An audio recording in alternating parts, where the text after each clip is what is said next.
Second, और are किस में होता है? मीटर में। तो जहां भी इंस्टेंटेनियस वर्ड आएगा हमें डेरिवेटिव पे काम करना है, डी बाई डी टी। और जहां एवरेज की बात होगी तो किसकी बात करेंगे? डेल्टा। यहां डेरिवेटिव डी बाई डी और यहां एवरेज। तो अब पहले में हमें बोला हुआ है इंस्टेंटेनियस, तो हमने लिखा D R by D T. इसका डेरिवेटिव देखते ही बोलेंगे 2t आई क्या प्लस 3j। ध्यान सबका बोर्ड पर, मैंने t की वैल्यू डाल दी 2, 4i प्लस 3, मैग्नीट्यूड पूछा तो कितना आ गया? 5। अब अगर बोला v एवरेज, तो अब d बनेगा delta, delta r by delta t, मतलब फाइनल माइनस इनिशियल। तो ये पहले हमने टाइम डाला इस पर कितना? 0। नहीं, फाइनल पहले फिर इनिशियल।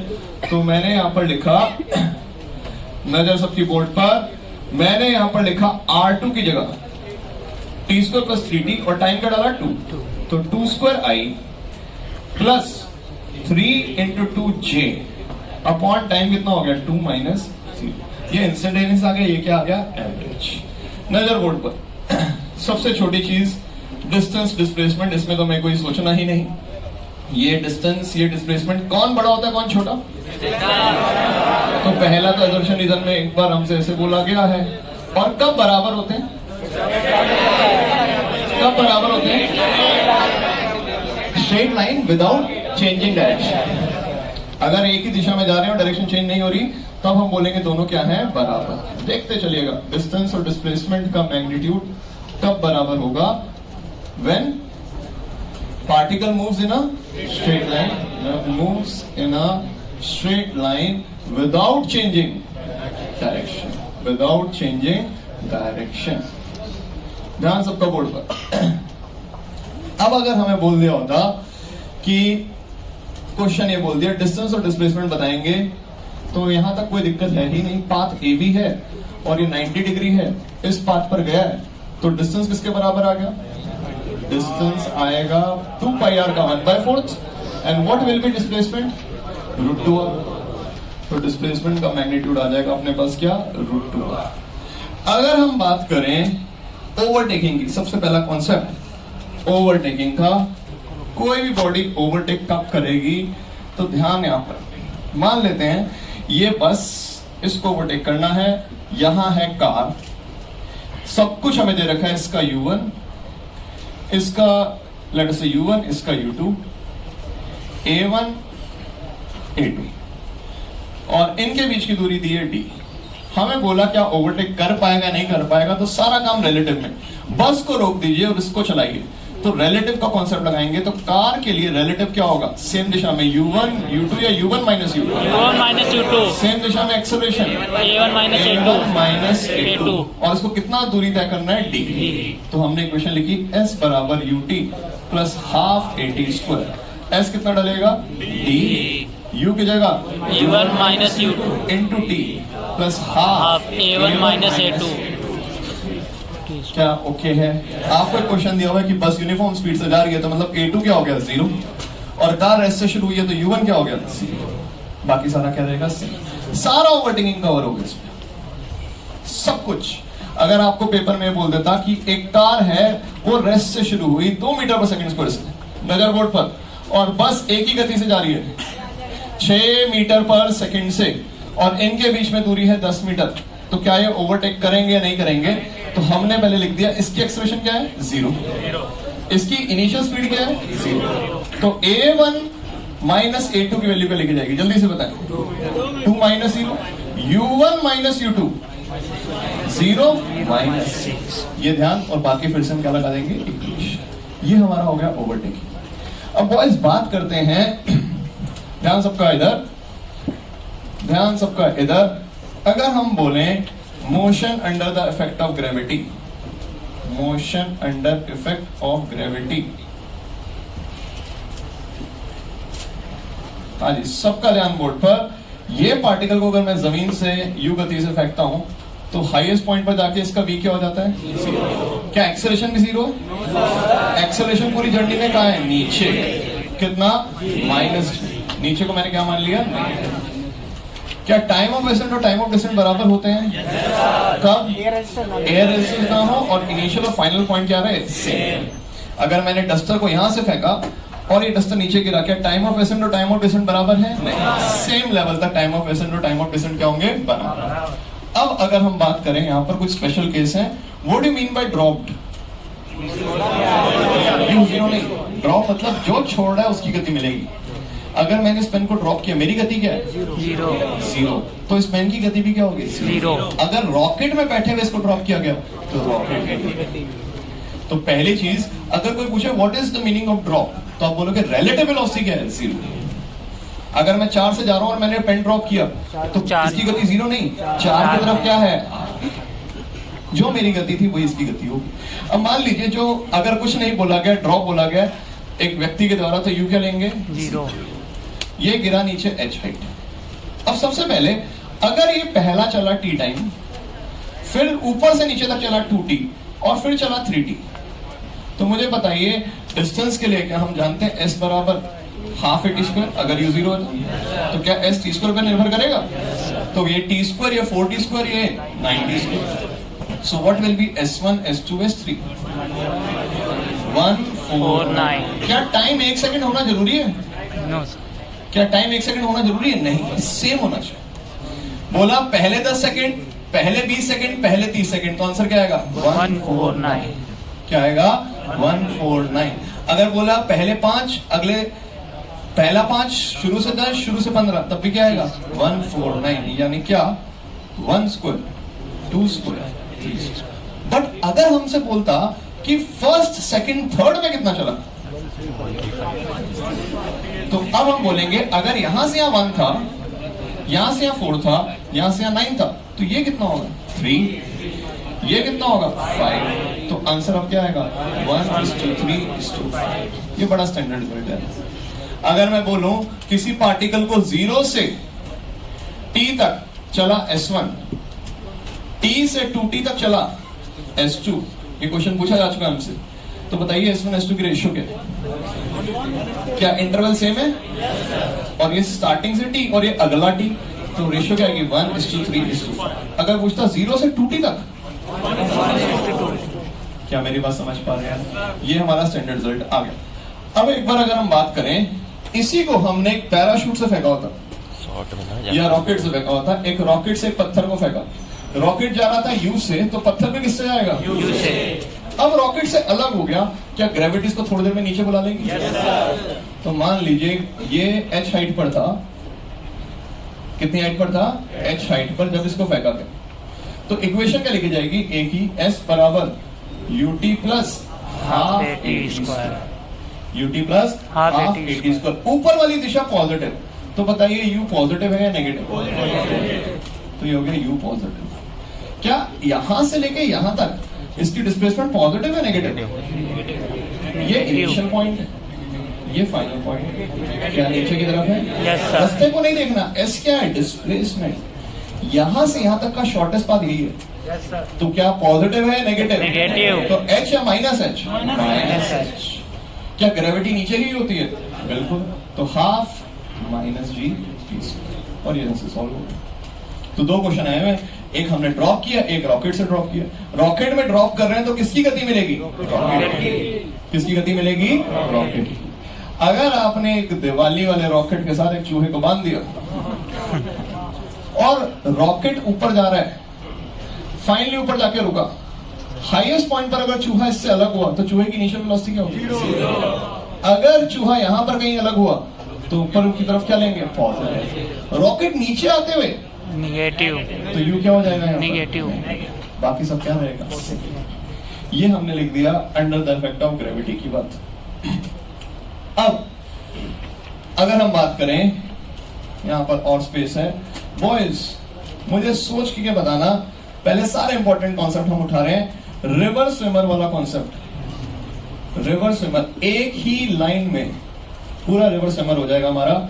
मान लीजिए आदमी v गति से तैर सकता है, क्या ये v एक्चुअल है या नदी के रिस्पेक्ट में? नदी के रिस्पेक्ट में। हमेशा v दिया होगा विद रिस्पेक्ट टू नदी, विद रिस्पेक्ट टू वाटर। अब अगर नदी चल ही नहीं रही, तालाब है, तो हम बोलेंगे पानी के रिस्पेक्ट में भी v है और हमें बैठा हुआ क्या दिखेगा, v से ज्यादा। मान लीजिए नदी इधर u से चली गई, अब क्या हमें v से जाता हुआ दिखेगा, नदी राइट भी ले जाएगी, राइट भी ले अब जो जाएगा वो कैसे जाएगा, क्वेश्चन आया what is the speed of this man with respect to water, अभी भी v है, नदी के रिस्पेक्ट में अभी भी परपेंडिकुलर स्विम कर रहा है, बट हमारे रिस्पेक्ट में, ग्राउंड के रिस्पेक्ट में क्या होगा, under root v square plus. तो सवाल में हमेशा गति कौन सी दी होगी, विद रिस्पेक्ट टू वाटर। अब सुनिए, नदी कुछ भी कर रही हो, चल रही हो ना चल रही हो, यदि ये दूरी d है, ये गति v है, तो टाइम कितना लगेगा, dy, क्योंकि इस दिशा में काम हो रहा है। नदी चले ना चले उससे टाइम में कोई परिवर्तन नहीं आएगा, क्योंकि परपेंडिकुलर डायरेक्शन में जो भी हो रहा है उससे कोई फर्क नहीं पड़ता। अब मान लो नदी यहां यू से चलने भी लग गई है, नदी मान लेते हैं यू से चल भी रही है, तो क्या टाइम में कोई चेंज आएगा, टाइम में कोई भी चेंज नहीं आएगा। बट क्या ये यहां पहुंचेगा या आगे शिफ्ट हो जाएगा, कितना आगे शिफ्ट हो जाएगा, कितना आगे शिफ्ट हो जाएगा, पहले मुझे बताइए, क्या टी डी बाई वी आएगा, बिल्कुल आएगा। और ड्रिफ्ट, ड्रिफ्ट बी से सी कितना खिसक गया, तो हम बोलेंगे यहां कौन लगे गया, नदी, कितने टाइम के लिए, टी, तो आंसर क्या आ गया, यू डी बाई। ये पहला केस है जब परपेंडिकुलर कर रहा है। अब बॉयज सोच के आंसर करना, आदमी तिरछा स्विम कर रहा है बी पर, और ये एंगल है थीटा, ये नदी जा रही है इधर यू से, अभी भी ये दूरी कितनी है, डी। इस दिशा में v है या v cos थीटा, तो हमें v को नहीं देखना, सिर्फ इस दिशा में देखना, तो टाइम क्या आएगा, d by v cos theta. नदी कुछ भी करे, नदी कुछ भी करे, टाइम क्या लगेगा, इस दिशा में d, इस दिशा में v cos थीटा, पहले सारा ही v इस दिशा में था, तो टाइम क्या आया था, d बाय v। अब मुझे बताइए सोच के, क्या ये व्यक्ति b पर पहुंचेगा, C पर पहुंचेगा या D पर पहुंचेगा, किस पर पहुंचेगा, D पर, C पर या D पर, तीनों जगह संभव है। कैसे, हम इसका कंपोनेंट ले लेते हैं, ये वाला कंपोनेंट, इसका ये वाला कंपोनेंट, मुझे बताइए क्या V का ये वाला कंपोनेंट v cos थीटा है या v sin थीटा। अब v sin थीटा और u में जाएंगे, अगर u बड़ा हो गया v sin थीटा से, u बड़ा हो गया v sin थीटा से, तो कहां पहुंचेगा, C पर। u बराबर हो गया v sin थीटा से, तो कहां पहुंचेगा, B पर। v sin थीटा बड़ा हो गया u से, तो अब आपको समझ आ गया कहां पहुंचेगा, D। हमारे लिए यूजुअली इसकी बात करता है, ड्रिफ्ट को क्या करता है, 0, तो हम क्या करते हैं, v sin थीटा को किसके बराबर कर देते हैं, ये पूरा रिवर्सिबल बराबर। तो क्या ये यहां पहुंचेगा, खिसक जाएगा, x कितना खिसका, तो देखिए 12 माइनस 10, कितनी देर के लिए, 6, तो आंसर कितना आ गया। क्या सवाल समझ आ गया। अगर हमें बोलता है u कितना हो कि डायरेक्टली ऑपोजिट पहुंचे, तो क्या u की वैल्यू 10 हो, ये हमारा पूरा रिवर्सिबल कंप्लीट होगा। अब हम उतरेंगे रेन मैन का। रेन मैन का आपको कोई भी सवाल नहीं दिखेगा, एम्स में आया एक्सरसाइज 2 लिखेगा, बट एक सवाल उसका भी करना पढ़ेंगे जरूर। नोट, इसकी फोटो लेना चाह रहे हैं क्या, कोई एक ले ले आप, और आपस में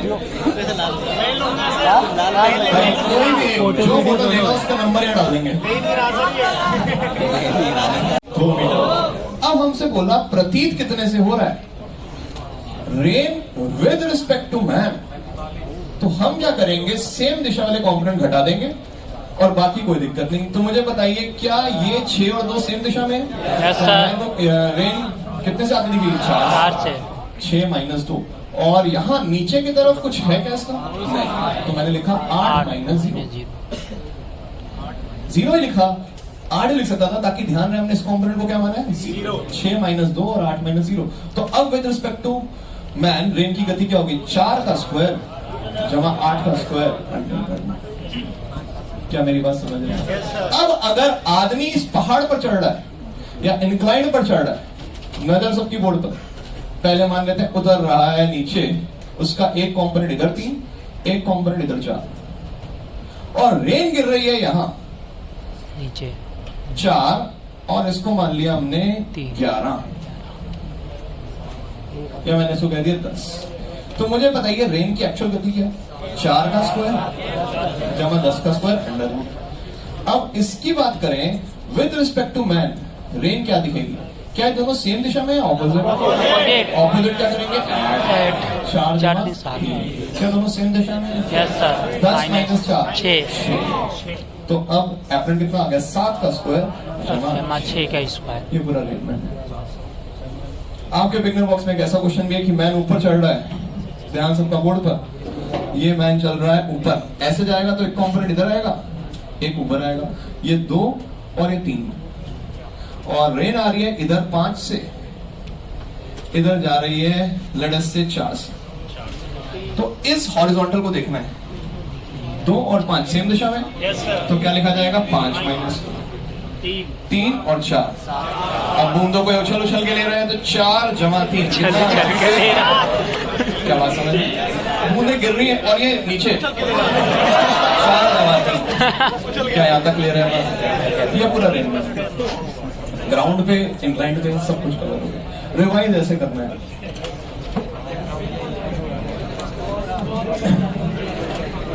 आप काइनेमैटिक्स से नोट्स खोल के बैठे होंगे, 2-3 घंटे लगाए होंगे, लेकिन सर अब टाइम नहीं लगेगा। चले भाई, कार्रवाई आगे, अभी खोले ही नहीं। कार्रवाई आगे। अब बॉयज आ रहे हैं प्रोजेक्टाइल नजर बोर्ड पर। यार अमितेश खोलेगा ना अभी। मैंने प्रोजेक्टाइल को पूरे को डिवाइड कर दिया, एक इधर u और थीटा,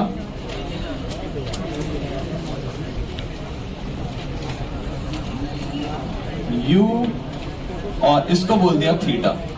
ध्यान सबका यहाँ पर है। सबसे पहला u cos थीटा, और u बाय कितना है? 2 साल पहले उसने थीटा वर्टिकल से दिया था, तो पलट जाएंगे, या थीटा ये निकाल के फिर वापस मिलेगा। अब मुझे सोच के बताइएगा, किसी भी समय का v पूछेगा, ये तो इसका इनिशियल आ गया यहाँ का u, किसी और समय का पूछा इसने v क्या है, किसी और समय का, यहाँ जब पहुंचा तो v क्या है, तो हमने कहा ये हो गया v। क्या एंगल वही रहेगा, चेंज हो जाएगा? चेंज हो जाएगा। एंगल क्या होता जा रहा है? कम होता जा रहा है। तो हमसे पूछा पहले v क्या है, तो ध्यान रखना x दिशा का नहीं चेंज होता, u cos थीटा i, पहले u लिख देता हूं, इनिशियल u क्या था? u cos theta i plus u sin theta क्या? j। कौन सा कंपोनेंट नहीं बदलेगा? u cos theta. कौन सा बदलेगा? u sin theta. कौन चेंज करेगा? ग्रेविटी। ग्रेविटी t टाइम में कितना चेंज कर देगी? gt। ये 80 है, u माइनस 80, क्योंकि एक्सेशन का है नीचे। तो जब भी हमें चेंज करना होगा, किसको चेंज करेंगे? अब अपना क्वेश्चन ये आया कि ये पार्टिकल को हमने ऐसे फेंका, थोड़ी देर में घूमते घूमते घूमते घूमते यहाँ आ गया, बोला कब इनके बीच में एंगल 90 डिग्री हो गया? जब 90 हुआ तो दोनों का डॉट प्रोडक्ट क्या होगा? 0। क्या मेरी बात समझ आ रही? बोला कब इनके बीच में एंगल 30 डिग्री हो गया? तो अब आप ये देखेंगे, ये जो v है, इसका ये वाला कंपोनेंट क्या था? u cos theta. और ये वाला क्या था?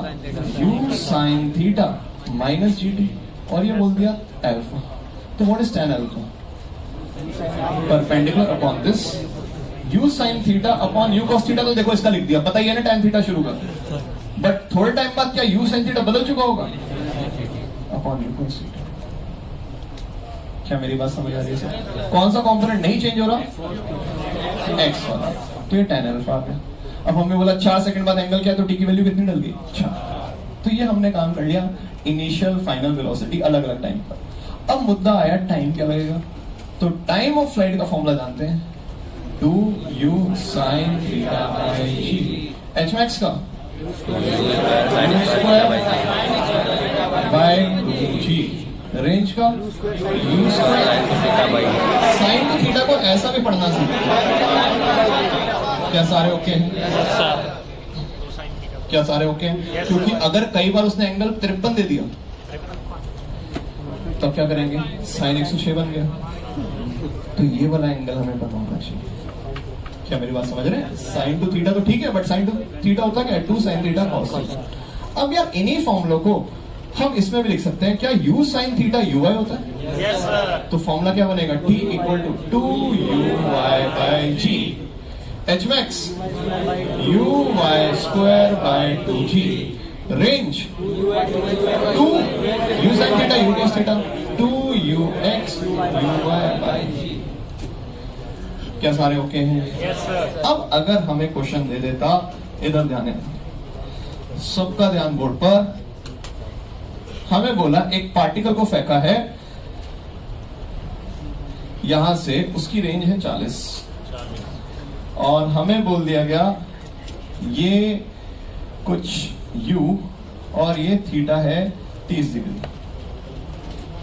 बोला रेंज 40 है, बट जब वो 8 मीटर दूर था तो एक दीवार को क्रॉस करता है, उस दीवार की हाइट क्या है? अब यहां ध्यान से देखिए, जिस पॉइंट पर हम पहुंचे हैं उसका कोऑर्डिनेट होगा x, y, जिसमें से x की वैल्यू कितनी है 8 और y हमसे पूछा है। तो जब भी x y की बात करेगा तो हम ट्रेजेक्टरी पर उतरेंगे। ट्रेजेक्टरी की इक्वेशन है y equal x tan theta, नहीं होता यहां पर u नहीं आता, और u का कोई काम नहीं है, देखो u दिया भी नहीं हुआ। अब हम क्या करेंगे, y हमें चाहिए, y की जगह क्या रख दिया h, x कितना है 8, थीटा कितना है 30 डिग्री, अगर सिंपलिसिटी के लिए मैं 45 मान लूं तो ये क्या हो गया tan 45। 1 माइनस x कितनी दूरी पर है 8, और रेंज अपने को कितनी दूरी 40, क्या यहां से h आ जाएगा? तो जहां u नहीं दिया हुआ, किसी सर्टेन डिस्टेंस पर सर्टेन y पूछा है, तो हम कौन सी इक्वेशन लगाएंगे ट्रेजेक्टरी। ट्रेजेक्टरी के ऊपर भी काम हुआ है। ये हमने सारा काम कहां से किया, ग्राउंड से। अगर मैंने यहां पर भी लिखा था, अगर इन दोनों को टकराना है, परपेंडिकुलर करना है, तो u डॉट p को क्या करेंगे 0। एक क्वेश्चन वो बनता है। अब आगे आते हैं, ये तो हमारा हो गया ध्यान सबका बोर्ड पर। अब हम उतरेंगे बिल्डिंग पर। बिल्डिंग पर अगर हमने हॉरिजॉन्टल गति दी u और इसको छोड़ा, तो मुझे बताइए कौन सा कंपोनेंट है जो नहीं चेंज होगा? u वाला हमेशा u रहेगा, तो क्या ग्रेविटी है ही नहीं? क्या ग्रेविटी जीटी से चेंज कर देती है? थोड़ी देर बाद यहाँ क्या हो जाएगा जीटी, टाइम और बढ़ गया तो और, तो मैंने किसी भी समय का लिख दिया u और जीटी। तो मुझे बताइए मैं इनिशियल वेलोसिटी क्या लिखूं, ui क्या प्लस 0 क्या, नीचे कुछ आएंगे, और कुछ टाइम बाद क्या ये बदलता है वही रहता है? क्या ये चेंज हो जाएगा 0 माइनस, क्या वही नहीं हो रहा? बस u sin थीटा की वैल्यू क्या है 0, तो 0 माइनस जीटी होगा, चाहे मैं माइनस जीटी लिखूं। अब मेरे को बोला गया किसी समय एंगल कितना बन रहा है अल्फा, तो क्या फिर से आप tan अल्फा बता सकते हैं? बताइए what will be tan alpha? tan alpha perpendicular by this, हम ये जानते हैं नीचे u cos थीटा u ही है और ऊपर क्या है GT। क्या सारे सहमत हैं? अब आपसे बोल दिया 3 सेकंड बाद एंगल कितना होगा, ध्यान सबका बोर्ड पर, इसको 30 मीटर पर सेकंड से फेंका है, तो चाहे आप 3 सेकंड में देख भी सकते हैं, 1 सेकंड में 10 जुड़ेगा, 20, 30, ये 30 तो रहेगा ही रहेगा, तो ये 30 और 30 का एंगल कितना होता है 45। चाहे आप देख लीजिए 10 × 3/30, tan थीटा कितना आ गया 1, थीटा कितना आ गया 40। कभी भी प्रोजेक्टाइल कर रहे हैं पहले वेलोसिटी पे काम। अब अगर हमें बोला इसको नीचे आने में टाइम कितना लगता है, तो नीचे आने में उतना ही लगता है जितना इसको ड्रॉप किया जाता है साइड से। तो टाइम का फॉर्मूला क्या आएगा, टाइम क्या वर्टिकल में कोई कंपोनेंट था नहीं, √2h/g। ये रेंज क्या होगी, रेंज को चलाने के लिए कौन सा कंपोनेंट रिस्पॉन्सिबल है u, कितने समय के लिए t, तो रेंज आ गई u × √। अब ध्यान से सुनना, क्या बोला,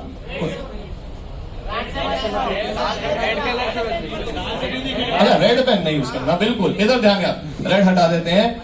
यहां पर अगर हमें बोला ये पार्टिकल से 2 चीजें पूछता है, जब ये गिरा तो पार्टिकल का मुंह ग्राउंड से कितने एंगल पर था, तो मतलब क्या पूछ रहा है एंगल। क्या हमने अल्फा निकाला है? ये कंपोनेंट क्या होता है u, ये कंपोनेंट क्या होता है gt, what is tan alpha gt। But एक और पूछता है कि जहां गिरा था वहां खड़े होकर अगर हम इस पॉइंट को देखें तो एंगल ऑफ एलिवेशन क्या होगा बीटा, तो बीटा में u का कोई रोल नहीं है, ये h है और ये क्या है, so what is tan beta h। क्या मेरी बात समझ रहे हैं? Yes, sir. ये पेन को मैंने फेंका, ये पेन गिरते हुए मान लेते 30 डिग्री पर गिरा, तो मतलब अल्फा मिल रहा है। अब जहां गिरा वहां से इसके ऊपर वाले पॉइंट को देख रहे हैं, तो हम किसकी बात कर रहे हैं बीटा। tan बीटा किसके बराबर है h/r। ये आपका हॉरिजॉन्टल प्रोजेक्शन होता है। अब यही हॉरिजॉन्टल प्रोजेक्शन एक्सटेंडेड सवाल है कि एक भाई हवाई जहाज से एक फ्लड वाले रीजन में हमने खाने का पैकेट फेंका, ये जा रहा है यू गति से, कितनी हाइट पे है h, तो बोलिए अगर यहां से छोड़ा तो कितनी दूर जाके गिरेगा? तो क्या यहां से आने में √2h बजी टाइम रहेगा? कितनी देर के लिए? u स्पीड से इतनी देर के लिए, तो u × 2h/u। ये हो गया प्रोजेक्टाइल ग्राउंड और बिल्डिंग से पूरा। अब दो प्रोजेक्टाइल को लड़ाएंगे, अब होगा कोलिजन दो प्रोजेक्टाइल के बीच में। फटाफट बॉयज, हम 3 मिनट लेट हैं, आधे घंटे का टारगेट था और 33 मिनट हो गए। इधर ध्यान यार, कोई दिक्कत नहीं। अब हम यहां आते हैं, ये हमारे पास पहला पार्टिकल u1 गति से, ये u2 से। ध्यान से सुनिएगा, एक क्वेश्चन ये बनता है कि यहां पहुंचा ये नीचे पहुंचा, क्या ये टकराया या नहीं टकराया? बट क्या मुझे बताइएगा, इन्होंने हॉरिजॉन्टल दूरी अपने बीच की खत्म कर दी? yes, sir. एक यहां से गया, एक यहां से गया, जब यहां पहुंचा तो दोनों ने अपने हॉरिजॉन्टल डिस्टेंस को खत्म कर दिया। yes, कितना टाइम लगा होगा खत्म करने में? इनके बीच की दूरी क्या थी? d, तो d अपॉन ये कॉम्पोनेंट cos θ1 cos θ2 ऑपोजिट में ऐड हो जाते हैं, तो आंसर आएगा u1 cos θ1। इतनी टाइम में इनकी हॉरिजॉन्टल दूरी खत्म हो जाएगी, भले ये टकराए या आपके मॉड्यूल में क्वेश्चन है एक्सरसाइज में, at what time the horizontal distance between them become 0। अब अगर टकराना भी है तो हमेशा एक साथ रहेंगे, अगर एक साथ रहेंगे तभी टकराएंगे, तो मतलब दोनों की हाइट हर समय क्या होनी चाहिए? इससे टकराने के लिए, टू कोलाइड, दोनों के वर्टिकल कंपोनेंट सेम करेंगे। वर्टिकल क्या है? u1 sin θ1 किसके बराबर? u2 sin θ2। ये हमारा कोलिजन होगा। मैंने बोला एक पार्टिकल को यहां से फेंका, एक यहां से फेंका, कब इनके बीच में हॉरिजॉन्टल दूरी खत्म होगी? Time equal to d/10। कब ये टकराएंगे? जब ये वाले कंपोनेंट दोनों के क्या होंगे? दोनों के कंपोनेंट क्या होंगे? से। अब सोच के आंसर देना, क्या एंगल हो कि ये टकरा जाए? 10 और इसको कर दिया हमने 10√2 और इसको कर दिया 20, ये कर दिया 30, ये कर दिया थीटा। क्या थीटा हो कि ये टकराएं? ऊपर वाला कंपोनेंट क्या होगा इसका? 20 sin 30 और इसका क्या होगा? 10√2 sin थीटा। क्या यहां से 1/2 कट के 10 रहेगा? क्या नीचे से 10/? अब बताइए कितना थीटा हो? √2 आता तो ध्यान रखना 45 आ जाता है, क्योंकि sin 45 क्या होता है? 1/2। आप खुद चेक करिएगा, sin 30 होता है 1/2, तो 20 इंटू 1/2 10 हो गया, और 10√2 इंटू 1/2 10 हो गया। ऑप्शन भी चेक कर सकते हैं, ऑप्शन में थीटा डाल के देखते रहे जो सेटिस्फाई करते हैं। ये हमारा कौन सा क्वेश्चन हो गया? कोलिजन। यहां हमने 85% काइनेमेटिक्स निपटा दिया, और बाकी 15% छोटी छोटी चीजें हैं, वो हम इस मोमेंट पे नहीं पढ़ेंगे यार। वो इन्हीं कॉन्सेप्ट्स को 2-3 क्वेश्चन को जोड़ के बना देगा।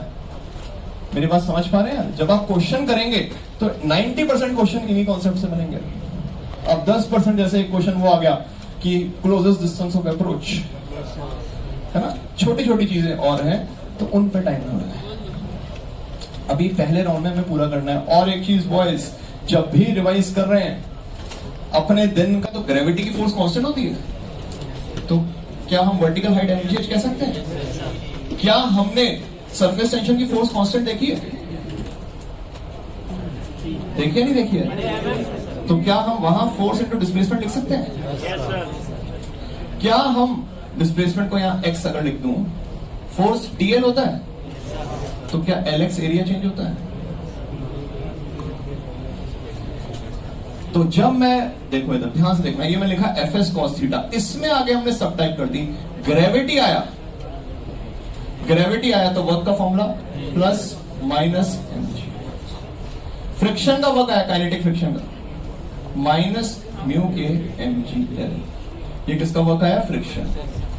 अगर हमें बोला सरफेस टेंशन का वर्क डन, तो हम जानते हैं, या तो लिखते हैं एफ एक्स या फिर लिखते हैं टी डेल्टा ए, क्योंकि फोर्स होता है टीएल और एल एक्स क्या हो गया। अब अगर हमसे बोला जाता आइसोबारिक का वर्क डन, तो यहां भी फोर्स कांस्टेंट है, प्रेशर कांस्टेंट है, तो पी डेल्टा बी और एनआर डेल्टा, ये हमने वो सारे लिख दिए जहां पर फोर्स क्या है, कांस्टेंट। अब फोर्स वेरिएबल कहां पर है, स्प्रिंग में। इधर आ जाते हैं, यहां पर हमने इसका स्प्रिंग का वर्क लिखा, तो स्प्रिंग के लिए वर्क डन का फॉर्मूला क्या था, -12 के x2 स्क्वायर।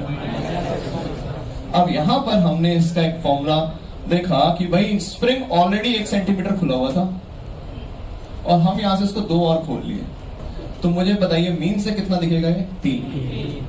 पहला 1 2 और अगला 2 + 1 यानी कितना, 3। तो जो वर्क आएगा वो आएगा -12 के 3 का स्क्वायर, ऐसा यूनिट में मीटर में कन्वर्ट। फर्क नहीं पड़ता कि कंप्रेशन है एलोंगेशन।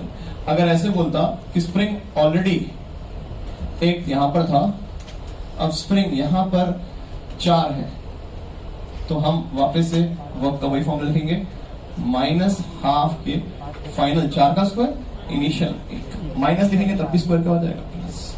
ये आ गया वर्क डन किसका, स्प्रिंग का। अब हम आते हैं इन दोनों फॉर्मूले पर। यहां पर जो मास है वो डलता है एवरेज, एच जो होता है वो होता है वर्टिकल डिस्प्लेसमेंट। मैं एक चीज ये बोलना चाह रहा हूं, ध्यान से सुनिएगा, ध्यान सबका बोर्ड पर लिखना बंद कर। अगर मुझे बोला गया कि एक पार्टिकल को h हाइट से ड्रॉप किया, तो h हाइट नीचे आते हुए ग्रेविटी ने कितना काम किया, फिर एक प्रोजेक्टाइल बना के गिरा, यहां भी h हाइट नीचे आया तो ग्रेविटी ने कितना काम किया, पहली चीज नीचे आया है, तो मतलब ग्रेविटी और डिस्प्लेसमेंट एक ही दिशा में, तो वर्क क्या होगा, प्लस। दोनों केस में वर्क क्या होगा, प्लस। mg वर्टिकल डिस्प्लेसमेंट कितनी है, h, वर्टिकल कितनी है, h, तो आंसर क्या आ गया, mg। अगर सर्कल में होता, यहां से यहां पहुंचा, रेडियस r है, तो बताइए क्या अभी भी नीचे आया है, तो वर्क क्या लिखते हैं, प्लस mg, क्या बन जाता, r। क्या मेरी बात क्लियर है सबको। प्रोजेक्टाइल होता, यहां से यहां तक ग्रेविटी ने कितना काम किया, क्या इनिशियल और फाइनल दोनों सेम लेवल पर आ गए, पहले ये था, लेवल बढ़ रहा है, फिर लेवल क्या हो गया, हमें वर्टिकली देखना है। प्रोजेक्टाइल ऐसे गिरा बट हाइट ये चेक करनी है, पहले ये बढ़ी फिर 0 हुई, तो वर्क डन क्या हो गया, 0। अगर ये पार्टिकल सर्कल में घूम के इधर पहुंच गया, तो मुझे बताइए क्या इनिशियल ये पॉइंट था, फाइनल ये था, नेट कहाँ आया है, नीचे, तो वो पॉजिटिव या नेगेटिव, पॉजिटिव। ग्रेविटी भी नीचे लग रही है, डिस्प्लेसमेंट भी नीचे, तो वह क्या होगा, ऊपर जाते हुए। अब बात की मैंने यहाँ एम एवरेज को लिखा है, क्योंकि कई बार मास चेंज होने लगता है। जैसे ये पार्टी को अगर हम ऊपर खींच रहे हैं, ग्रेविटी क्या लग रही है, नीचे, जहां कह रहा है ऊपर, तो work done by gravity positive है नेगेटिव, नेगेटिव। बट हमारा वर्क डन, हम तो ऊपर खींच रहे हैं और जा भी ऊपर रहा है, तो हमारा work done, external work done plus mg, कितना ऊपर गया, h, कितना मास था पानी का, बट मान लीजिए पानी ऊपर जाते जाते लीक होने लग गया, पहले m1 था, अब कुछ मास गिर गया, बचा कितना, m2, तो अब यहां एवरेज डलेगा। एवरेज क्या लिखा जाएगा, m1 + m2/2 × g। ध्यान रखना ये शुरू का और बाद का पानी, इनिशियल और फाइनल, जो गिरा उससे मतलब नहीं। आपके मॉड्यूल में क्वेश्चन है कि भाई 10 किलो पानी था और 6 किलो गिर गया, तो 10 और 6 का एवरेज लेंगे, 10 और 4 का, क्योंकि 10 था 6 गिर गया तो रहा कितना ऊपर, तो एवरेज किसका लेंगे, 10 और 4, यानी कितना हो गया, 14/2, 7। तो यहाँ वर्क डन में m कितना डलेगा, क्या मेरी बात समझ आ रही है, ये पूरा ग्रेविटी का काम हो गया, पूरा क्या हो गया, ग्रेविटी का काम। अब अगर हम बात करें ग्रेविटी के बाद फ्रिक्शन की, तो फ्रिक्शन, काइनेटिक फ्रिक्शन का वर्क डन स्लोली ले जाने में होता है -μ के mgl। l क्या है, वर्टिकल या हॉरिजॉन्टल, हॉरिजॉन्टल। डिस्टेंस या डिस्प्लेसमेंट, डिस्टेंस। अब ध्यान से सुनिएगा मेरी बात, ध्यान से सुनेगा मेरी बात। एक पार्टिकल को फ्रिक्शन का वर्क निकाल रहे हैं, वर्क बाय काइनेटिक फ्रिक्शन। हम एक पार्टिकल को पहले यहां से यहां लेके गए L दूरी, तो फ्रिक्शन का वर्क डन क्या होगा, माइनस म्यू के एम जी। हॉरिजॉन्टल कितना चला, L। अगले केस में ये यहां से यहां आया, ये है H, ये है L, ये है थीटा। तो अब मेरे को सिर्फ यही देखना है हॉरिजॉन्टल कितना चला, L। भले यहां से आया, हॉरिजॉन्टल कितना चला, L। तो फॉर्मूला क्या आएगा, माइनस म्यू के एम जी L। थर्ड में एक कर्व्ड पाथ पर यहां से यहां गया ब्लॉक, तो मुझे बताइए ग्रेविटी ने कितना काम किया, जीरो। क्योंकि यहां से यहां पहुंचा, वर्टिकल डिस्प्लेसमेंट क्या हो गई, जीरो। इस लेवल पे था, वापस इसी लेवल पे आ गया, तो वह क्या हो गया, जीरो। बट यहां से यहां इसकी डिस्प्लेसमेंट कितनी हुई, क्या ये आर और ये भी आर, तो एल की वैल्यू कितनी हो गई, 2r। तो वर्क कितना आएगा, माइनस म्यू के एम जी। फोर्थ पार्ट देख के बताइएगा, ग्रेविटी ने पॉजिटिव काम किया है नेगेटिव, यहां से आ जाते हैं नेगेटिव। ऊपर गया ग्रेविटी के विरुद्ध गया तो नेगेटिव। ग्रेविटी ने कैसा काम किया, माइनस। बट फ्रिक्शन ने यहां से यहां तक जाते हुए कितनी डिस्प्लेसमेंट चली है, तो फ्रिक्शन का वर्क डन माइनस म्यू के एम जी। क्या मेरी बात समझ आ गई? अगर एक पार्टिकल को आपने धक्का दिया, दीवार से टकरा के वापस वहीं आया, तो डिस्टेंस जीरो नहीं हुआ, डिस्टेंस कितना हुआ, 2। डिस्टेंस कितना हुआ, 2। फ्रिक्शन के लिए वर्क डन में डिस्टेंस लेंगे, डिस्प्लेसमेंट, ग्रेविटी के लिए हॉरिजॉन्टल या वर्टिकल, ये हमारा वर्क डन का कॉन्सेप्ट हो गया। अब एक और चीज, वर्क डन अगर हमें ग्राफ दे रखे हैं, तो क्या यहां से एरिया आ गया, एरिया किसका आ गया, एफएस का। इधर ध्यान, अगर ऊपर एरिया तो प्लस, नीचे है तो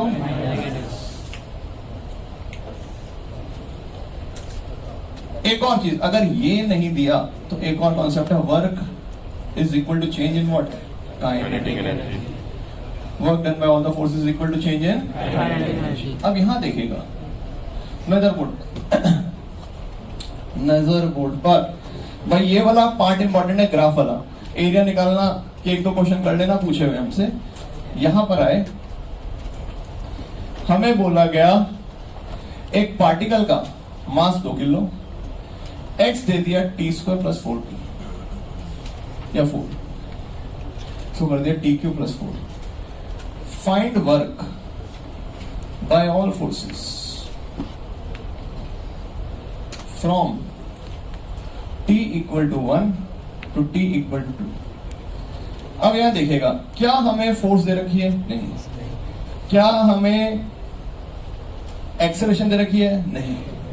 निकाल सकते हैं, बट क्या उससे आसान तरीका हम चेंज इन काइनेटिक एनर्जी नहीं निकाल सकते? क्या x से डायरेक्ट हम v निकाल सकते हैं? मुझे बताइए v क्या होगा, v क्या v लिखा जा सकता है, 3t²। टाइम कहां से कहां, 1 और एक बार 2, तो 1 पर v1 कितना आ गया, 3, 2 पर 3 और 4 12। अब हमारे पास ये आ गया, तो वर्क का फॉर्मूला क्या होता है, चेंज इन काइनेटिक, ½ mv²। ये क्वेश्चन है, तो वर्क हमारे सारे कॉन्सेप्ट कवर। अब हम इसके बाद उतरेंगे पोटेंशियल एनर्जी पर। और एक चीज, हम एक चीज थ्योरेटिकल चीज नहीं लिखी अभी तक, क्या वर्क फ्रेम डिपेंडेंट है या नहीं है? बिल्कुल है। अब खुद देखिए, क्या work done change in kinetic energy होता है? क्या काइनेटिक एनर्जी रिलेटिव चेंज हो जाती है? बिल्कुल। तो थ्योरेटिकल चीज का ध्यान रखेंगे, वर्क जो है वो किस पर डिपेंड करती है, फ्रेम। अगर कोई और, मैं चल रहा हूं, मेरी काइनेटिक एनर्जी आपको क्या दिख रही है, ½ mv²। बट अगर मेरे साथ आप भी चल रहे हैं, तो आपको मेरी काइनेटिक एनर्जी क्या दिख रही है, 0। तो काइनेटिक एनर्जी और वर्क दोनों क्या है। नजर बोर्ड पर, आप सोच के बताइएगा। मान लेते हैं प्रीति सीढ़ियां चढ़ रही है, ध्यान देंगे आप। मान लीजिए प्रीति हौले हौले सीढ़ियां चढ़ रही है, इधर v स्पीड से जा रही है और v स्पीड ही थी, तो हमसे पूछा हुआ प्रीति की एवरेज पावर क्या है, तो हमने कहा यहां से जाते हुए इसकी क्या चेंज हुई है, पोटेंशियल mgh कितने टाइम में t। और मान लीजिए प्रीति लेट हो रही है तो धीरे धीरे अपनी गति भी बढ़ा रही है, v1 से ऊपर पहुंचते पहुंचते क्या हो गई गति, तो क्या काइनेटिक भी चेंज हुई है। तो अब प्रीति की पावर क्या आएगी, half m v2 square minus क्या। मान लीजिए प्रीति सीढ़ियों पे चढ़ी नहीं रही, हॉरिजॉन्टल पे जा रही है v1 और भागते भागते v2 हो गई, तो क्या mj 0 होगा, सब क्या रहेगा, half m v2 square.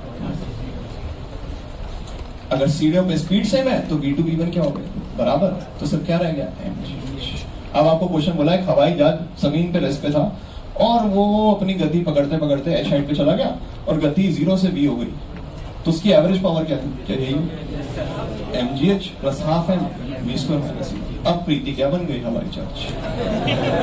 Concept क्या है वही। अब हम यहाँ पे इंस्टेंटेनियस के लिए बॉयज पावर का फॉर्मूला होता है d बाई डी टी, किसका, वर्क का, किसका, वर्क। अब अगर हमें dw बाई डी टी चाहिए तो हम इसको लिख सकते हैं एफ डी एस, तो फॉर्मूला क्या बन जाता है, एफ डॉट वी। नजर बोर्ड पर है, एक थ्योरेटिकल क्वेश्चन आया हुआ है हमारे पास इंस्टेंटेनियस पावर का। हमें बोला हुआ है एक रॉकेट धरती से छोड़ा गया, रॉकेट धरती से छोड़ा गया मैक्सिमम गति से, उसकी गति कम होते होते होते होते फाइनली रुक गया, फिर नीचे आया तो गति क्या हो गई, मैक्सिमम। तो ऊपर जाते हुए गति मैक्सिमम दी और नीचे आते हुए। हमें बोला ग्रेविटेशनल फोर्स ने इसको मैक्सिमम पावर कब दी, तो जहां भी मैक्सिमम होगा।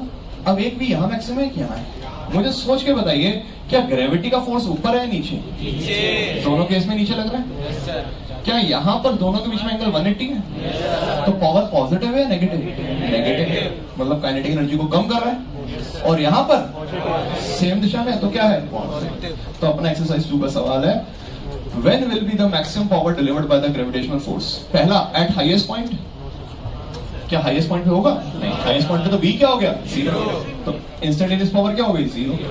Just when it is projected, नहीं, just when it is about to land on, तो हम यहां पर किसको देख रहे हैं, एंगल को। ये हमारा हो गया साइन का गेम। अब हमसे क्वेश्चन ये पूछ लेता है, बड़ा स्टैंडर्ड सवाल यार, कि एक पुली ब्लॉक में 2 किलो 3 किलो में दे दिए मास, ये पिछले साल भी आया था, पिछले साल भी आया था। मुझे बताइए देख के इसकी एक्सेलरेशन क्या होगी, 30 माइनस 20 बटा संपूर्ण मास 3 जमा 2 5, 10 बटा 5 2। जब भी ऐसा सवाल है तो एक्सेलरेशन निकाल लो तुरंत। अब चेक करो किसकी पावर पूछी है, बोला find power by tension on 2 kg block. अब देखो क्या बिटवीन बोला या एट बोला है, अगर बोला at t equal to 3 seconds तो इंस्टेंटेनियस मतलब एफ डॉट वी। 3 सेकंड पर क्या निकालना है, बी। ए पता है, क्या B equal to U plus A D लिख सकते हैं, क्या बी आ जाएगा, एफ टेंशन निकाल लेंगे, आंसर आ गया। अब चेक भी करेगा, टेंशन दोनों पे ऊपर है, बट हमसे किसकी बात कर रहा है, 2 kg पे। क्या 2 kg नीचे जाएगा ऊपर, तो क्या दोनों सेम दिशा में है, तो वह क्या होगा, पॉजिटिव पावर क्या होगी, 3 वाले पे क्या होगी, अगर बोलता between t equal to 0 and t equal to 1, अब हमें 0 से लेके 1 तक इसकी हाइट निकालनी है और फिर ये फॉर्मूला लगाना है mgh। क्या मेरी बात समझ रहे हैं। अब ये प्रीति बन गया ब्लॉक। अब हमें बोला 0 से 1 में कितना ऊपर जाएगा, तो a आ गया, क्या उसके बाद s equal to ut plus half square लगा सकते हैं, क्या s आ जाएगा। अब टेंशन से मल्टीप्लाई कर देंगे तो वर्क आएगा, अपॉन टाइम कर देंगे तो क्या आएगी। ध्यान रहे आपको सवाल पढ़ते हुए एट दिया तो एफ डॉट वी, बिटवीन दिया तो mgh। क्या सवाल सबको समझ आ गया, सॉरी mgh बोल रहा हूं मैं। यहां से यहां गया तो इसने 2 तरीके से लिख सकते हैं बॉयज, देखिएगा यहां से इसकी हमने क्या लिखा था, s। mgh बाई टी तो लिख ही सकते हैं, नजर बोर्ड पर एक और गलती करेंगे जनता, s ऊपर गया, s निकल जाएगा हाफ at स्क्वायर। अब टेंशन का वर्क डन बोल रहा है तो plus t into s upon time t, power आ गया। mg का पूछ रहा है mg नीचे s ऊपर माइनस mgs अपॉन t, दोनों का पूछ रहा है तो चेंज इन काइनेटिक एनर्जी, क्योंकि जो चेंज इन काइनेटिक एनर्जी होता है वो एक फोर्स का नहीं होता, ऑल द फोर्स। ध्यान से सुनिएगा क्वेश्चन, ध्यान से। ये 2 किलो, ये 3, 2 किलो कहां जा रहा है? ऊपर। अब इसी हाथ को देखना, ये कहां जा रहा है? ऊपर। टेंशन भी कहां थी? ऊपर। तो work done by tension positive. कितना चला गया? T into S. कितने टाइम में? स्मॉल टी में। पावर आ गई। mg कहां था? नीचे। कहां गया? ऊपर। तो ग्रेविटी का negative mg into H upon T total. तो चेंज इन काइनेटिक एनर्जी 0, बाद में v, तो हाफ mv स्क्वायर माइनस। क्या ये कॉन्सेप्ट सबको समझ आ रहा है? तो ये हमने बात कर ली किसकी? पावर की। अब पावर एक जगह और आता है, पानी में। जब भी पानी में पाइप दिखेगी, ये हमारे पास पानी वाली एक पाइप आ गई, ध्यान सबका बोर्ड पर यार। तो मुझे सबसे पहले बताइए व्हाट इज वॉल्यूम पर unit time? Volume upon time, मतलब बात हो रही है कंटिन्यूटी इक्वेशन की, एरिया इंटू वेलोसिटी। जो आपने पढ़ा है A1 V1 equal to A2 V2, वही करते हैं, कितना पानी निकल रहा है और कितना एंटर कर रहा है पर सेकेंड। आपको देखिए एरिया का यूनिट क्या होता है? Metre square. वेलोसिटी का क्या होता है? मीटर पर सेकंड। यूनिट चेक कर लीजिए, मीटर क्यूब पर सेकंड। क्या ये वॉल्यूम होता है? क्या ये टाइम होता है? फॉर्मूला को खुद दिख जाएगा यूनिट से। वॉल्यूम क्या होता है? Metre cube. टी क्या होता है? सेकंड। तो इन दोनों को मल्टीप्लाई करके वही आ रहा है। तो ध्यान रखना, जो आप A इंटू V पढ़ते थे, A1 V1 किसके बराबर? तो वो कहते थे पाइप में जितना पानी यहां से एंटर हुआ पर यूनिट टाइम वॉल्यूम में, उतना वॉल्यूम कहां जाएगा? पहली चीज, ये फ्लूइड का गेम। अब बात करते हैं मास पर यूनिट टाइम। अब खुद सोचो, वॉल्यूम को मास बनाने के लिए किससे मल्टीप्लाई करते हैं? डेंसिटी। तो ये क्या आ गया? ये होता है D capital V by dt, volume, small v speed velocity, और ये क्या हो गया? d। तो dm बाई dt का फॉर्मूला याद हो जाए क्या? रो ए वी। एवी क्या है? वॉल्यूम पर टाइम। रो एवी क्या है? मास पर टाइम। आ गया। अगर फोर्स चाहिए, क्या फोर्स होता है? v dm by dt। तो बताइए क्या इसको v से और मल्टीप्लाई करते हैं? रो ए। क्या पावर F इंटू V होता है? क्या एक भी और आ गया? तो क्या आ गया? अब बहुत एक चीज, कई बार वो मास पर यूनिट लेंथ बोल देता है। मास पर यूनिट क्या बोल दिया? मास पर यूनिट क्या बोल दिया? लेंथ। क्या मास को डेंसिटी इंटू वॉल्यूम लिख सकते हैं? क्या लेंथ को L लिख सकते हैं? क्या वॉल्यूम को लिख सकते हैं? रो ए एल बाय एल। क्या एल कट गया तो सिर्फ क्या रह गया? तो ध्यान रखना, जब भी बोलेगा मास पर यूनिट लेंथ, तो उसने किसकी वैल्यू दी है? दोबारा बोल रहा हूं, मास पर यूनिट लेंथ क्या है? रो ए। मास पर यूनिट टाइम क्या है? रो ए वी। मास पर unit length rho A, mass पर यूनिट टाइम रो ए वी। अब हमारे पास 2 सवाल आए हैं यार। पहला क्वेश्चन ये बोला था, हल्का सा डाटा चेंज कर रहा हूं, मास पर unit length is small m, speed जो पानी की है वो है v। तो बताइए पावर डिलीवर्ड कितनी है? तो पावर होता है रो ए वी क्यू। क्या dm बाई dl रो ए होता है? रो ए के स्थान पर क्या रखना है? m। तो आंसर क्या आ गया? क्या बात क्लियर हो रही है? आपका एक्सरसाइज 2%। ये टर्म्स आपके दिमाग में होनी चाहिए बजाय क्वेश्चन के कि dm बाई dt क्या है? रो ए वी। फोर्स क्या है? रो ए वी स्क्वायर। पावर क्या है? रो ए वी क्यू। और मास पर यूनिट लेंथ रो ए। कहीं भी रो ए दिखे तो मास पर यूनिट लेंथ। रो ए वी दिख रहा है तो क्या है? मास पर यूनिट टाइम। अब एक क्वेश्चन ये है, ये तो पावर हो गई जो पाइप में, जैसा आपके देखिए कूलर में मोटर लगी होती है नीचे, जो पाइप से 4 विंडोज में पानी फेंकता है। तो ये तो इसकी पावर आ गई मोटर की, but rate of delivering kinetic energy उसका आधा होता है। मतलब काइनेटिक एनर्जी मिलने का रेट, तो बस रो ए वी क्यू के साथ आगे क्या लगाएंगे? बाकी सबसे पावर ऑफ टरबाइन पूछेगा तो रो ए वी क्यू। पावर या rate of delivering kinetic energy half. एक मॉडल लीजिए नंबर 2 बुलाया हुआ मॉडल नंबर 2, फटाफट से मैं सवाल पढ़ रहा हूं, आंसर करेगा। क्या पूछा गया हमसे? जल्दी से पास कर दो। लो भाई, अब सुनिएगा सवाल क्या कह रहा है अपने से।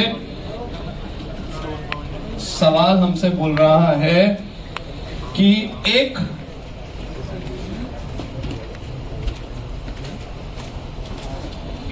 सवाल यह है, engine pumps water continuously through a hose pipe. Water leaves the pipe with speed v, and m is the mass per unit length. मतलब हमें रोए की वैल्यू क्या दे दिया? m। तो बोला rate of delivering kinetic energy half रोए we Q, और क्या रोए की जगह कुछ लिख सकते हैं? तो आंसर क्या आ गया? क्या मेरी बात समझ में? अगला question, engine pumps water through a hose pipe, water runs with speed v equal to 2 metre per second. मतलब v की वैल्यू कितनी दे दी? 2। और बोला मास पर unit length of pipe is 100 kg per metre. मतलब रोए की वैल्यू कितनी दे दी? 100। What is the power? Rho की तो रोए कितना है? 100, v कितना है? 2, आंसर कितना है? अब ये हमारे पानी के सारे सवाल होंगे। तो जब आप पढ़ते हैं तो वर्क में आपने लिखा पानी वाले क्वेश्चन, उस पर लगा दिया टिक। जितने टिक लगते चलेंगे उतना कॉन्फिडेंस बढ़ेगा।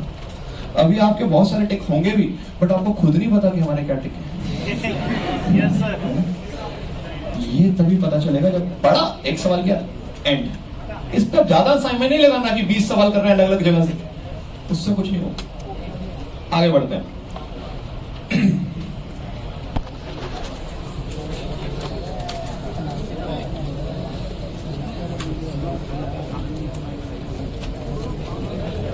चलिए भाई, इसके बाद एक और कैटेगरी वर्क की स्टैंडर्ड वाली है, हमने लिखी थी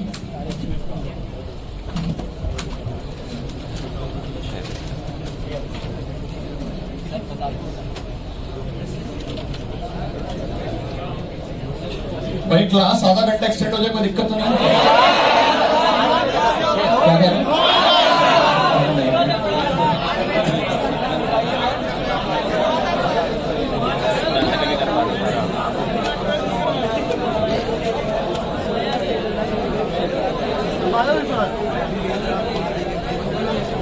इधर वाले का फोटो नहीं खींच, वीडियो है।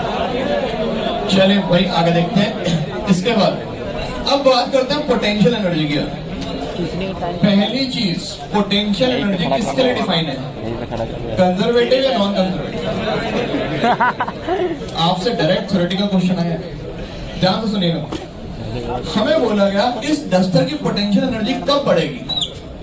बताइए जल्दी से। Work done bye non conservative force is positive, work done bye non conservative force is negative. तो अभी भी नॉन कंजर्वेटिव वाले ऑप्शन पर टिक ही नहीं करेंगे, क्योंकि उनके लिए पोटेंशियल एनर्जी डिफाइंड। आंसर हमेशा किस पे रिलेटेड होगा? कंजर्वेटिव। अब दो ऑप्शन उसमें आए कि इस डस्टर की पोटेंशियल एनर्जी कब बढ़ी। क्या इसको नीचे लेके गए या ऊपर? तो ऊपर लेके जा रहे हैं। क्या ग्रेविटी ऊपर लग रही है नीचे? क्या ग्रेविटी के साथ जा रहे हैं अगेंस्ट? तो जब भी कंजर्वेटिव के अगेंस्ट जाएंगे तो पोटेंशियल एनर्जी क्या होगी? अब क्वेश्चन ये था, लैंग्वेज सुनिएगा, सारे ऑप्शन पढ़ रहा हूं। एक्सरसाइज 2 का सवाल है, ये है अपने पास। Potential energy of a system increases if work is done, पहला option, upon the system by non conservative, गलत। By the system against non conservative, गलत। Upon the system by conservative, by the system against the conservative. किसी की potential energy बढ़ानी है, बच्चे को आपने बाल से पढ़ के ऊपर उठाया तो ग्रेविटी के विरुद्ध लेके जाना है, तभी पोटेंशियल बढ़ेगी। क्योंकि कोई भी कंजर्वेटिव फोर्स है वो हमेशा एनर्जी को डिक्रीज करना चाहती है, स्टेबिलिटी की तरफ जाना चाहती है। केमिस्ट्री की लाइन है कि किसी की स्टेबिलिटी मैक्सिमम कब होती है? जब एनर्जी मिनिमम हो। तो मतलब कंजर्वेटिव फोर्स हमेशा स्टेबिलिटी की तरफ लेके जाती है। अगर एक बच्चे को छोड़ दें तो क्या वो ऊपर जाएगा नीचे? इसकी पोटेंशियल एनर्जी हमेशा क्या होगी? नेचुरली घटना चाहिए। अब आगे आते हैं बॉयज। अब हम बात करते हैं पोटेंशियल एनर्जी में चेन वाले सवाल पर। यार चेन वाला क्वेश्चन ध्यान से सुनेगा। अगर हमें बोला गया चेन का, पूरी चेन थी L लंबाई की, उसका L बटा N हिस्सा लटक रखा, कितना? L बटा N। इतनी मेहनत करें कि पूरा चेन टेबल पर आ जाए। तो पहली चीज, एक तो डेरिवेशन है, एक फॉर्मूला है। वर्क होता है mgl by 2। अब सुनेगा ध्यान से, ये 2 क्यों आया? क्योंकि ध्यान से सुनेंगे, अगर ये बॉडी ये है, इसका सेंटर ऑफ मास पूरे पे होगा या आधे में? इसलिए आधा है। और कितना हिस्सा है? n। तो इसलिए यहां पर क्या है? डेरिवेशन भी कर सकता हूं बट काम की नहीं। बट इसमें ध्यान रखना, अपने आप लिख लेना। एक क्वेश्चन आया था 2l/3 टेबल पर है, तो जमीन पर जो लटका हुआ पार्ट है वो कितना होगा? L/3। अब कंपेयर करिए, n की वैल्यू कितनी होगी? 3। n 3 डला, 3 का स्क्वायर 9 इंटू 2 18। तो आंसर आ गया mgl इंटू 18 बटा 18। बट दुर्घटना यहां हो जाएगी, अगर l बटा 3 टेबल पर है और नीचे लटक रहा है 2/3। अब कंपेयर करने के लिए n अकेला है, n नीचे है, तो इस 2 को हटा के यहां भेज देंगे। फॉर्मूला लगाने में समझदारी, 2 ऊपर था, उसको कहां भेज दिया? नीचे। अब n की वैल्यू क्या बनी? 3 बटा 2। तो फॉर्मूला आया mgl 2, 3 बटा 2 का क्या? सिर्फ फॉर्मूला नहीं याद करना, पता होना चाहिए वैल्यू क्या डालनी। ये हो गया चेन प्रॉब्लम। क्या ओके है यहाँ तक? अब आपका स्टेबल, अनस्टेबल, न्यूट्रल, इक्विलिब्रियम है, वो जानते हैं, उस पर हम समय नहीं वेस्ट करेंगे। जानते हैं ना सारे डेरिवेटिव है ना? पहला लिख देता हूं मैं, फिर भी एक बार लिख देता हूं। स्टेबल के लिए, अनस्टेबल सबके लिए dy/dx क्या होता है? 0 सबके लिए। पहला डेरिवेटिव सबके लिए क्या है? 0। बट सेकेंड डेरिवेटिव स्टेबल के लिए क्या है? एनर्जी का मिनिमम यानी प्लस, और यहां एनर्जी का मैक्सिमम यानी क्या है? माइनस। कुछ भी नहीं, सीधा डेरिवेटिव लेके उसको क्या करना है? सीधा हमसे बोला find the points of stable और अनस्टेबल इक्विलिब्रियम, यू दे दिया x² - 6x। तो पहला डेरिवेटिव लेंगे क्या? dy/dx 2x - 6, उसको क्या कर दिया? 0। तो x कितना आ गया? ये हमारा हो गया वर्क पर एनर्जी। अब इसके बाद उतरते हैं एक बार अपने SHM और वेव्स पर। वेव्स का डिस्कशन भी हो जाएगा, मुझे पता है क्या क्या डाउट्स रहेंगे, और फिर हम आगे देखते हैं। अब नजर सबकी बोर्ड पर है। SHM जब शुरू कर रहे हैं तो सबसे पहला कॉन्सेप्ट क्या है? फोर्स का। -kx जमा a0 kx जमा a0। पहली चीज माइनस आएगा, तो ये और ये तो गलत होगा। पावर क्या है? 1। क्या यहाँ पावर 2 आ गई? क्या यहाँ पावर 1 है? ये हमारा क्वेश्चन हो गया पहला, हाउ टू आइडेंटिफाई SHM। अगला SHM का अगला फॉर्मूला इसके बाद है V का। V का फॉर्मूला था A ओमेगा मैक्सिमम है। हमारे मैक्सिमम क्वेश्चन V मैक्स होते तो वही याद होता है। मैक्सिमम वैल्यू क्या थी boys? A omega. V max क्या था? बट अगर किसी एक्स पर पूछ रहे तो फॉर्मूला क्या था? ये। अगर हमसे बात किया इधर x a sin omega t दिया है, तो V क्या होगा? a ओमेगा कॉस नहीं,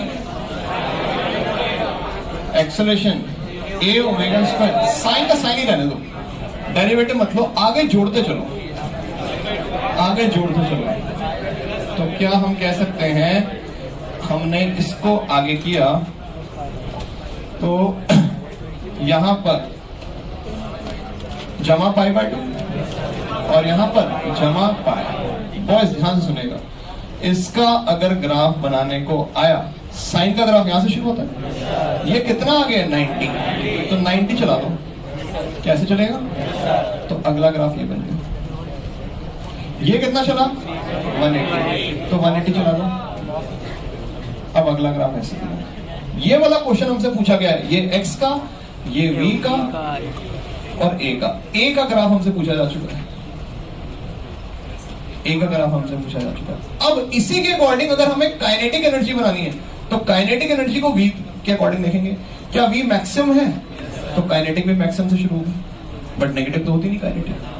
तो अगर v मैक्सिमम है तो काइनेटिक भी क्या है मैक्सिमम। x जहां काइनेटिक मैक्सिमम होगा वहां पोटेंशियल क्या होगा 0, तो पोटेंशियल का ग्राफ ऐसे बनेगा, क्योंकि x 0 मतलब मीन पर पोटेंशियल एनर्जी 0। ये आपके लाइन से क्वेश्चन दिए मैं एक्सरसाइज में। जहां पर v मैक्सिमम वहां पर काइनेटिक एनर्जी मैक्सिमम, जहां पर x 0 वहां पर काइनेटिक पोटेंशियल एनर्जी भी 0।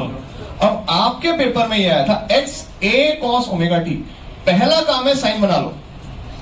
साइन बनाएंगे तो क्या छोड़ेंगे 90, तो मैंने लिख दिया 90। वेलोसिटी के लिए 90 और जोड़ दिया, तो ओमेगा टी जमा क्या एक्सेलरेशन के लिए और जोड़ दिया 90, 270। ये क्वेश्चन आया था हमारा, यदि एक्सेलरेशन ये है तो ए का ग्राफ क्या होगा। अब हमें कितना आगे चलाना है 270, कितना चलाना है 270। तो 270 कैसे चलेगा 180 और 90, 270 हो गया, तो ग्राफ हमारा ये बनेगा। क्या मेरी बात सब समझ पा रहे हैं। अब इसके अकॉर्डिंग बॉयज इधर ध्यान, हमें बोला गया काइनेटिक और पी बनाओ। क्या काइनेटिक जो v है, फिर से एक बार x और उसका ग्राफ बना देते हैं। ध्यान, यहां x कहां से शुरू हुआ 90 से, ये 90, तो ग्राफ ये बन गया। v कितना शुरू हुआ है 180, 180 ये है, तो ये बन गया। अब मुझे बताइए अगर v 0 है तो क्या काइनेटिक भी 0 होगी, तो ये ग्राफ बन गया। अगर काइनेटिक 0 है तो पोटेंशियल क्या होगी मैक्सिमम, तो ये बनेगा। ये सारे ग्राफ हैं, जितने ग्राफ हैं सारे हमारे कवर हो गए। ये था x का और ये क्या था टाइम के साथ, टाइम के साथ ये ऐसे चल रहे भाई। अब हम इसमें स्प्रिंग ब्लॉक और पेडल पे चलते हैं, बिल्कुल फटाफट से। एल बाय जी नहीं, उस दिन भी मैंने आपको बताया था जी इफेक्टिव कैसे कैसे बदलेगा। यदि इसको हाइट पर ले गए जी 1 - 2h बाय, इस पेंडुलम को हम टनल में ले गए, टनल में डी डेप्थ नीचे फॉर एग्जांपल, तो क्या हमने जी इफेक्टिव का फॉर्मूला पता है क्या, जी 1 - मून पर ले गए g/6, लेफ्ट में डाल दिया तो g ± यदि ये लेफ्ट में पटक दिया और अब ये ऑसिलेट कर रहा है और लेफ्ट ऊपर जा रही है तो जी इफेक्टिव क्या है। इस पेंडुलम को सर्कल में घुमाया तो हॉरिजॉन्टल एक्सेलरेशन आ गई, तो जी इफेक्टिव हॉरिजॉन्टल एक्सेलरेशन में बताया था √g²+। अगर यहां पर इलेक्ट्रिक फील्ड है तो एक्सेलरेशन क्या होगी QE/, इस पेंडुलम पर हमने Q चार्ज दे दिया तो इसकी एक्सेलरेशन क्या होगी QE/, तो यहां क्या डल जाएगा QE/। अगर ये गाड़ी में है और वो गाड़ी सर्कल में घूम रही है तो A क्या डल जाएगा AC v²। और लास्ट हमने इसको डाला था पानी में, इस पेंडुलम को हमने कहा डाला था पानी में, इसकी डेंसिटी क्या थी सिग्मा, पानी की क्या थी रो। तो बताइए जी इफेक्टिव का फॉर्मूला याद है क्या, लिखवाया था क्लास में g1 - ρ/σ। ये सारा काम है, ये हो गया सारा काम। क्या मेरी बात समझ पा रहे हैं। ये मैंने क्लास में लिखवाया होगा, याद भी हो गया होगा। एक बार पहली बार लिखवाया था तो दर्द हुआ होगा क्योंकि पहली बार देखा था, अगली बार अच्छा लगा और ये अपना दोस्त लगा। क्यों बार बार देख रहे हैं, इसीलिए मैं कह रहा हूँ रिवीजन जब करें तो पुराना एक बार आधा घंटा 1 घंटा दोबारा फिर से पढ़ेगा। तो यहां सारा काम हो गया हमारा जी इफेक्टिव के ऊपर। अब जी इफेक्टिव पे ये तो छोटे ही लेंथ का था, एक था लॉन्ग पेंडुलम, काल्पनिक चीज है यार, कोई भी पेंडुलम इतना विशाल नहीं हो सकता, उसके लिए अलग ही मॉन्स्ट्रस फॉर्मूला हमारे पास है। एल जो है वो धरती के रेडियस के बराबर है। इतना बड़ा कोई पेंडुलम, नो लोलक इज पॉसिबल। अब हम यहाँ बात करें, यहाँ के लिए हमें स्पेशल केस पता था। यदि एल इनफाइनाइट है तो टाइम आता था जितना आपकी क्लास है, 1 घंटा 25 मिनट, 85 मिनट, यानी 84.6 मिनट, या फिर 1.5 घंटा, तो आधा है 1.5। और एल यदि आर है तो समय था 1 घंटे से कुछ छोटा, 59 मिनट, 69 है।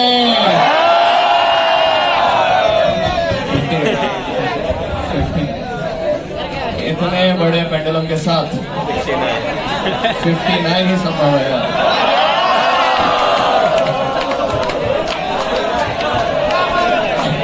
कार्रवाई आ गया।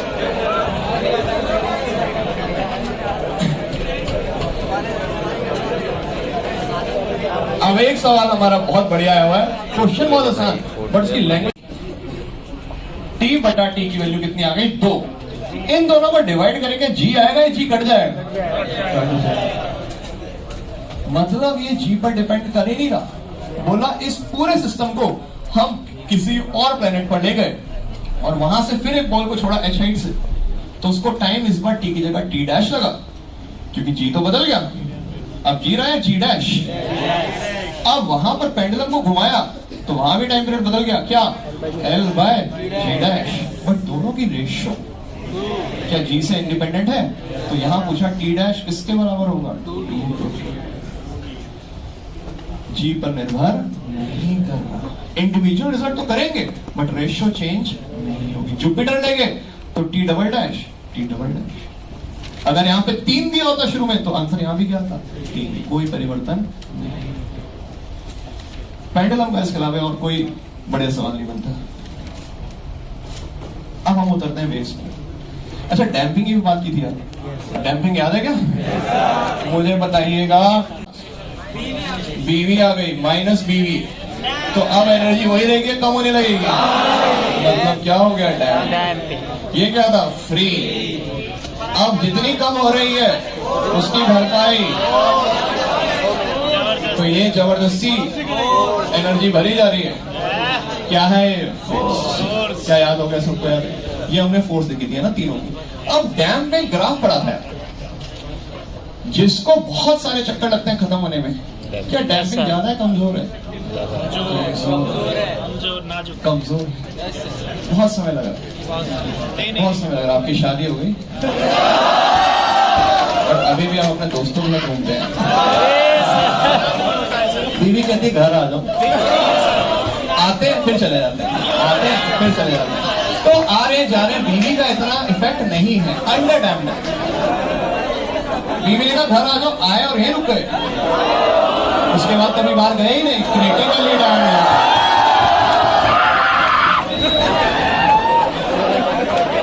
क्या है?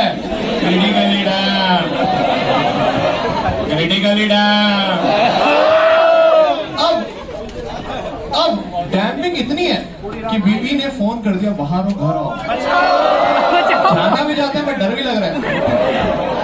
सहम सहम के जा रहे हैं, होने होने चल रहे हैं।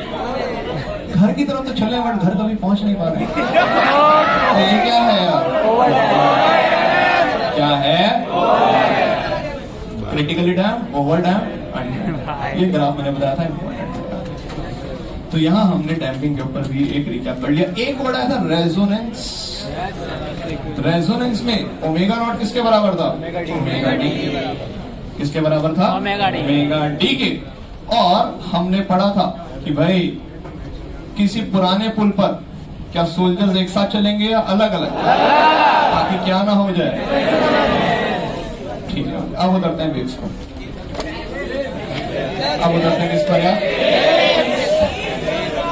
भारी के लिए था? कौन सा हल्के धागे के लिए? क्या ये लॉन्गिट्यूडनल था? ट्रांसवर्स। और लॉन्गिट्यूडनल के लिए था और डी बाय रो, और यहां था क्या, गामा, और पी बाय रो की जगह आर। इसके लिए हमने एक स्पेशल फॉर्मूले भी पढ़े थे, याद होंगे। एक हमने पढ़ा था साउंड की गति के लिए, v equal to v naught 1 plus t by 546, और अगर 330 है 0.6, सारे सहमत हैं। यहां पर टी केल्विन में डलता था और यहां किस में डलता है, डिग्री से। ये जरूर ध्यान रखें। उसके बाद ये हमने v का फॉर्मूला लिखा था। अब अगर हमें v को इक्वेशन से कंपेयर करना है, मैंने लिखा है यहां पर 6 sine pi T 2 pi T minus pi x. देखिए बताइए टेंशन क्या होगी, तो हमें टेंशन के लिए पता है v का फॉर्मूला था ओमेगा बाय के। ओमेगा कितना, ये कितना, पाई, और वो किसके बराबर, न्यू डाल के क्या टी आ जाएगा। अब मैंने इसी क्वेश्चन को लिखा और मेरे को इंटरफेरेंस कराना है, तो क्या इंटरफेरेंस में दिशा सेम होती है, बिल्कुल। क्या ओमेगा भी सेम होता है, बिल्कुल। क्या कुछ फाई आ जाता है, यदि ये फाई शून्य है, 2 पाई है, 4 पाई है, तो पहाड़ के नीचे पहाड़ यानी कंस्ट्रक्टिव। फाई आ गया पाई 3 पाई, पहाड़ के नीचे खाई, तो क्या हो गया, पढ़ा था हमने। इसमें एम्पलीट्यूड क्या आता है, मिनिमम ऊपर मैक्सिमम, A1 जमा A2, और इसमें क्या था, A1 माइनस। अब मेरे को अगर इनके बीच में स्टैंडिंग वेव बनानी है, क्या दिशा सेम होती है, विपरीत, विपरीत। तो 2 पाई टी कर दिया और यहां क्या कर दिया, प्लस पाई एक्स। ये बनते ही इन दोनों के मिलन से क्या क्या बन सकता है, सोनोमीटर वायर, ऑर्गन पाइप्स, या फिर कॉप। क्या मेरी बात समझ रहे हैं, ये इनके मदद से सोनोमीटर, ऑप या कॉप। अब मुझे बताइएगा ऑप में फ्रीक्वेंसी बटा 2 थी, बटा 4, एन भी बटा 2 है। सोनोमीटर में भी यही था, बटा 2। टॉप में क्या था, बटा 4। बट ध्यान रखा यहाँ पर सारे थे, बिल्कुल 1 2 3, यहाँ पर 1 3 बताया था। ये सीढ़ियां देख के बताइए ऑफ की है या कॉप की, और अगर सीढ़ी गायब है बीच बीच में से 1 3 5 कॉप की, तो जहां सीढ़ी गायब वो क्या है, ये पहला fundamental, first overtone, second fundamental, first overtone, second, जो सीढ़ी आएगी वो ओवरटोन्स। ये हमने यहाँ पर लिख लिया था फ्रीक्वेंसी का फॉर्मूला। फिर हमने कहा था ये एल एल नहीं है, एल इफेक्टिव है, क्योंकि अगर हम देखें लूप पूरा फिट नहीं हो पाता, कितनी भी बड़ी पाइप हो कुछ ना कुछ लूप बाहर रह जाता है। कितना बाहर रह जाता है, तो हम जो एल इफेक्टिव बोलते थे वो क्या था, एल जमा ई की वैल्यू। ये तो पाइप बंद है, अगर तब खुली होगी तो दोनों साइड से 1.2। अब अगर मुझे देख के बताएं 220 330 440 ये ऑफ है या कॉप है, एचसीएफ कितना है इनका, 110। क्या इनकी फंडामेंटल 110 आ गई, क्या ये दूसरा और तीसरा दोनों मिल रहे हैं, तो कौन सी पाइप है, और फंडामेंटल फ्रीक्वेंसी कितनी आ गई, 110। अगर मैंने बोला होता 180 300 420 60 इंटू 3 60 इंटू 5 60 इंटू 7, तो फंडामेंटल तो 60 आएगी, बट ये ऑफ है कॉप, ये हमने देखा था नाम पर ऑर्गन पाइप्स में। अब बात करते हैं वॉइस डॉपलर इफेक्ट किया। मुझे बताइए क्या ये पंक्ति याद है, आते हुए जाते हुए, बहुत बढ़िया, आते हुए नीला जाते हुए लाल, जाते हुए लाल, कैसे भेजेंगे, आते हुए नीला जाते हुए लाल। मतलब दो अगर अप्रोच कर रहे हैं तो शिफ्ट कहां पे है, ब्लू शिफ्ट। दो अगर दूर जा रहे हैं कौन सी शिफ्ट, रेड शिफ्ट। कौन सी है, रेड। ये हमने पढ़ा था डॉपलर। अब आई थिंक हमारा काम लगभग बीट्स बॉयज उसी को उठाते हैं। इक्वेशन थी x 6 sin 2 pi T minus pi. Beats बनाने के लिए ये अगर x हटा के, मैंने x लिखा हुआ है, y है, बोल भी नहीं रहे इधर यार, x तो अंदर है ना, क्या आएगा y। इतने एक्साइटेड हैं y, तो ये y1, अगला क्या है y2। क्या फ्रीक्वेंसी सेम है, थोड़ी सी खिसक जाती है। मैंने कह दिया 3 पाई टी। अगर इसको कर देता हूं 20 पाई टी, इसको कर दिया 30 पाई टी, तो अब मुझे बताइए पहले की फ्रीक्वेंसी 10, 2 पाई से डिवाइड किया 15, कितनी बीट्स बनेगी 5। F2 minus F1, what is t beat 1 by 5 1 by F2 minus F1। और जो ग्राफ है क्या वो ऐसे नाचता था, ग्राफ नाचता था इस प्रकार, ध्यान सबका बोर्ड पर। तो अगर इसमें बीट्स देखें कितनी आ गई 15 माइनस 10, तो ये 1 सेकंड में 1 बीट, 2 बीट, और 1 सेकंड में कितनी बन रही है 5। तो ये हमारा ग्राफ था।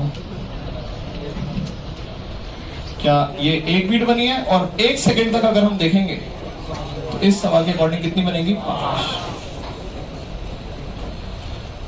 ये हमारे पास आ गया था बीट। और अगर हमसे पूछता एवरेज क्या है, तो एवरेज इन दोनों का जोड़ 10 जमा 15। उसके बाद 3 की हमने निकाल ली थी। अब 3 की तो बहुत डिटेल में निकाली थी है ना, 3 ट्यूनिंग फॉर्क लड़ा दिए थे। अच्छा एक और चीज, वेव किस पर, मुझे बताइए एक ट्यूनिंग फॉर्क लेके आए और हमने हवा में एक वेव छोड़ी। ये है ट्यूनिंग फॉर्क 10 हर्ट्ज का, ये है 20 हर्ट्ज का, और ये है मान लेते हैं 10 हर्ट्ज का। यहां हमने छोड़ी वेव एयर में और यहां छोड़ी ब्रास में। इधर मुझे बताइए किन ए बी सी में से कहां पर स्पीड सेम होगी, जहां मीडियम सेम, एयर ए और बी की स्पीड क्या होगी सेम। कहां कहां का टाइम पीरियड और फ्रीक्वेंसी सेम होगी। क्या बात समझ आ रही है। वेवलेंथ कहां सेम होगी, या दोनों चीजें सेम होंगी, वो तो कहीं वेवलेंथ दोनों पर निर्भर। हमने एक सवाल किया था यार, वार्म एयर और ब्रास में हमने एक वेव को छोड़ा।